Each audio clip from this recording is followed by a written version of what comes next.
খেলার মাঠের রেকর্ড ভাঙতে পারুন আর না পারুন, ব্যাটে বলে রেকর্ড ভাঙতে পারুন আর না পারুন, অবশেষে অন্যরকম এক রেকর্ড ভেঙে ফেললেন সাকিব আল হাসান। বাংলাদেশের কিংবদন্তি সম স্পিনার মোহাম্মদ রফিকের রেকর্ড ভেঙে ফেললেন। সেই রেকর্ডটি বয়সের রেকর্ড।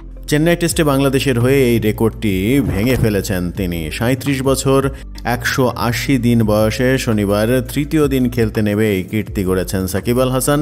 এতদিন এই রেকর্ডটি ছিল সাবেক বাঁহাতি কিংবদন্তি স্পিনার মোহাম্মদ রফিকের। রফিক সর্বশেষ টেস্ট খেলেছেন ২০০৮ সালে দক্ষিণ আফ্রিকার বিপক্ষে।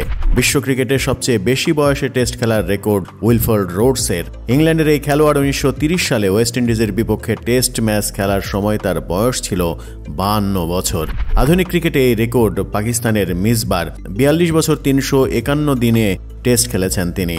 এমন রেকর্ডের দিনে বল হাতে ব্যর্থ হয়েছেন সাকিব আল হাসান। ২ ইনিংস মিলিয়ে উইকেট শূন্য থেকেছেন। এই সিরিজে তার যে নতুন রেকর্ড হওয়ার স্বপ্ন ছিল, মাত্র ৮ উইকেট পেলেই কিংবদন্তিদের তালিকাতে চলে যেতে পারতেন, সেটি বোধহয় আর হচ্ছে না। রান বিলিয়েছেন বোলিংয়ে ওয়ানডে মেজাজে রীতিমতো।